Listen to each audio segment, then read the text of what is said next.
दोस्तों, आप ही के YouTube चैनल चाणक्य टेक में मैं एक और वीडियो के साथ आया हूँ। आज आप लोगों को मैं फिजिक्स का एक सब्जेक्टिव क्वेश्चन बताऊंगा जो कि सिद्ध करने वाला है, यानी प्रूव करना है कि अगर फोकस दूरी वक्रता त्रिज्या की आधी होती है, या फिर वहाँ पे क्वेश्चन रहेगा कि F बराबर r/2 सिद्ध करें। F का मतलब होता है कि फोकस दूरी और R का क्या होता है, वक्रता त्रिज्या होता है। या फिर क्वेश्चन रहेगा कि वक्रता त्रिज्या फोकस दूरी की 2 गुनी होती है। इस प्रकार से क्वेश्चन घुमा घुमा के रहता है, तो आप लोग घबराएंगे नहीं और जो मैं वीडियो में बता रहा हूँ उस प्रकार से आप सिद्ध करेंगे। आज आप लोगों को मैं ये जो सिद्ध करूंगा ये अवतल दर्पण में सिद्ध करूंगा। आपको अगली वीडियो में मैं उत्तल दर्पण में भी सिद्ध करके बताऊंगा।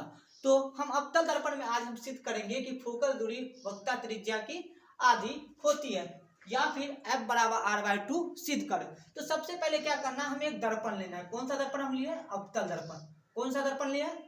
अवतल दर्पण लिए, जिसमें ध्रुव क्या है? P है। ध्रुव क्या? P। आप लोग जानते हैं ध्रुव क्या होता है? दर्पण का मध्य बिंदु क्या कहलाता है? ध्रुव कहलाता है। तो इसका मध्य बिंदु ध्रुव है, जिसको हम किससे सूचित किया? P से। दूसरा है कि ये जो CP क्या है? CP या फिर PC, हम कुछ भी बोल सकते हैं, या CP बोले या फिर PC बोले, तो वो क्या है? मुख्य अक्ष। क्या है? इसको हम मुख्य अक्ष लिख लेते हैं। क्या है? मुख्य अक्ष। क्या है? मुख्य अक्ष। और ये मुख्य अक्ष के समांतर AB आपतित किरण है। क्या है? AB आपतित किरण है, जो कौन सा बिंदु से गुजर रही है? F से होकर गुजर रही है। उसी को हम सेंटेंस में लेके, यानी अपने शब्दों में लेके, माना कि P बिंदु वाले अवतल दर्पण में PC मुख्य अक्ष है, जिसमें AB आपतित किरण है, जो बिंदु F से गुजर रही है। अगला हम क्या करना है, इसमें रचना करेंगे। क्या करेंगे?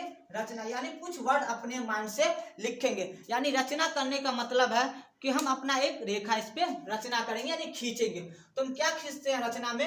एक रेखा खींचते हैं जो किस पे लंब है? B पे लंब है। तो रचना में हम क्या लिखेंगे? CB लंब B बिंदु पर। यानी कहने का मतलब CB क्या है? CB लंब किस पर है? B बिंदु पर। लंब कहने का मतलब है कि 90 डिग्री का कोण बना रहा है। तो CB लंब किस बिंदु पर है? B बिंदु पर है।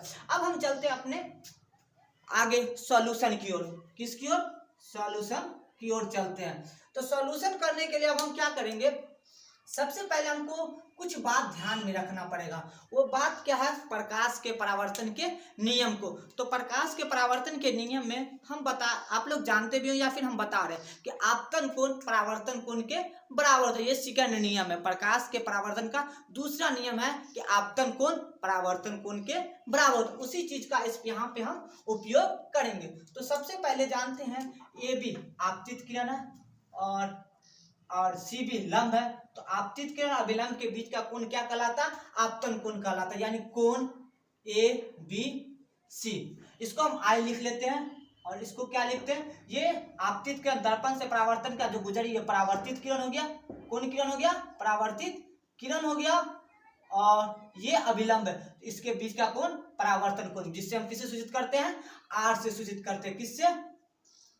R से सूचित करते हो। और आपतित ये परावर्तन कोण को R से और आपतन कोण को I से हम सूचित करते हैं। तो कोण ABC बराबर कोण CBF, क्योंकि हम जानते हैं कोण को कहाँ डाला जाता है? बीच में। यानी कोण A तो B बीच में, B पे कोण बना इसको बीच में डाल दिए, और फिर C, फिर कोण CBF, यानी दोनों बराबर है। तो यानी कोण I बराबर कोण R, किसके नियम से?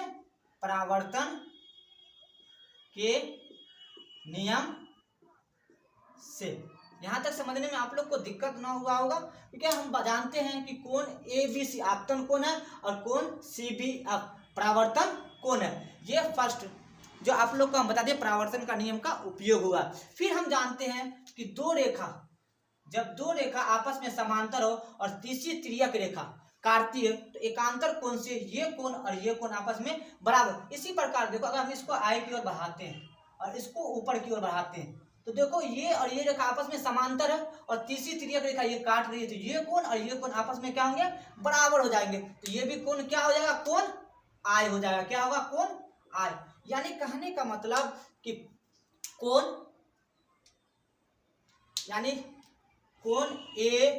ABC बराबर कौन, B C F. B C F किसके नियम से, एकांतर कोण के नियम से, एकांतर कोण के नियम से, एकांतर कोण के नियम से बराबर होंगे। अब देखो अगर ये कोण इससे बराबर और ये कोण इससे, तो ये कोण भी आपस में बराबर होंगे। तो कोण ए बी सी एफ बराबर कोण सी बी एफ बराबर कोण आई, बराबर कोण आ। कहने का मतलब ये कोण इससे बराबर है और ये कोण भी क्या है, इससे बराबर है। तो ये दोनों कोण आपस में बराबर होंगे। इसीलिए त्रिभुज, अगर जिस त्रिभुज में दो कोण आपस में बराबर होंगे तो वो त्रिभुज क्या हो जाएंगे, समद्विबाहु। यानी कोण आई बराबर, यानी त्रिभुज बी सी एफ एक समद्विबाहु त्रिभुज होगा, जिसमें क्या है, दो कोण आपस में बराबर। जब समद्विबाहु त्रिभुज में दो कोण आपस में बराबर होंगे तो वो त्रिभुज के क्या होंगे, सामने वाला रेखा भी क्या होंगे, आपस में बराबर होंगे। यानी कहने का मतलब कोण आई के सामने वाला रेखा क्या हो गया, बी एफ। बी एफ कौन सा, बी एफ। बी एफ बराबर क्या होंगे, बी एफ बराबर क्या होंगे, इसके सामने वाला रेखा ये, यानी सी एफ। किसके नियम से, क्योंकि त्रिभुज बी सी एफ क्या हो गया, समद्विबाहु त्रिभुज हुआ। तो इसलिए दोनों रेखा क्या होंगे, आपस में बराबर होंगे। यहाँ तक अगर समझने में आपको दिक्कत ना हुआ तो फिर मैं आई की ओर चलता हूँ। फिर आई की ओर चलते हैं कि अगर बी को पी के निकट लाए, बी को पी के निकट लाने पर, बी को पी के निकट लाने पर, यह आपका इक्वेशन फर्स्ट है। बी को पी के निकट लाने पर अगर ये बी बिंदु को पी के निकट लाएंगे तो जब हम पास में लाएंगे, दो बिंदु को पास में हो जाएगा तो ये रेखा और ये रेखा आपस में क्या होंगे, बराबर हो जाएंगे। तो बी को पी के निकट लाने पर क्या हो जाएंगे, बी एफ बराबर पी एफ क्या होंगे, लगभग में बराबर होंगे। क्या होंगे, जब हम बी को पी के निकट ले आएंगे तो ये रेखा और ये रेखा आपस में बराबर होंगे। Equation second, equation second. अब इक्वेशन फर्स्ट एंड सेकंड से, इक्वेशन फर्स्ट एंड सेकंड से, इक्वेशन फर्स्ट और सेकंड से हम सॉल्यूशन करते हैं। तो देखो बी एफ इसमें भी है, इसमें भी है, तो ये अगर दोनों आपस, तो ये दोनों रेखा भी क्या होंगे, आपस में बराबर। यानी कहने का मतलब बी एफ बराबर सी एफ बराबर पी एफ, तीनों आपस में क्या होंगे, बराबर हो गए। यानी कहने का मतलब कि बी एफ के बराबर है तो सी एफ क्या होगा, पी एफ के, यानी तीनों रेखा आपस में बराबर होंगे। अब हम आगे जानते हैं कि यहाँ से यहाँ तक की दूरी, यहाँ से यहाँ तक की दूरी क्या होती है, यानी सी पी क्या होंगे, वक्ता यानी आर, जिसको हम बोलते हैं वक्ता त्रिज्या। क्या होता है, वक्ता त्रिज्या। और पी एफ क्या होता है, वो होता है फोकस दूरी, जिसको हम बोलते हैं फोकस एफ से सूचित करते हैं। ये आप लोग का इंपॉर्टेंट चीज है। यानी ये सी पी यानी ध्रुव से वक्ता केंद्र के बीच की दूरी वक्ता त्रिज्या और ध्रुव से फोकस के बीच की दूरी फोकस दूरी कहलाता है। तो देखो बी एफ बराबर सी एफ बराबर पी एफ है, यानी तीनों आपस में क्या है, बराबर है। तो हम क्या करेंगे, अब हम सॉल्यूशन लिखते हैं। क्या करते हैं, सॉल्यूशन आगे करते हैं कि अब देखो हमको ये है सी यानी पी सी, यानी इसको पीसी हम कर देते हैं। क्या कर देते हैं, पीसी, नहीं पीसी बराबर, यानी पीसी बराबर क्या हो जाएंगे, दोनों को जोड़ेंगे यानी C F plus P F होगा ना। अगर पीसी हमको निकालना है, क्या निकालना है, पीसी निकालना है, तो दोनों को ऐड करेंगे। यानी अगर कोई रेखा, देखो ये रेखा है पी है और यहाँ सी है, इसका बीच का बिंदु बी, तो इस दोनों को, यह पूरे को जोड़ने के लिए इतना को भी जोड़ेंगे और एक दोनों को आपस में जोड़ दिए।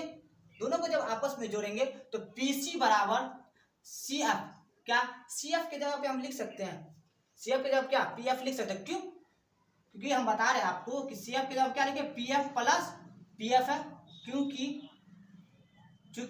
सी एफ बराबर क्या है, पी एफ है, सी एफ बराबर क्या है, पी एफ है। यानी पी सी बराबर क्या होंगे, 2pf।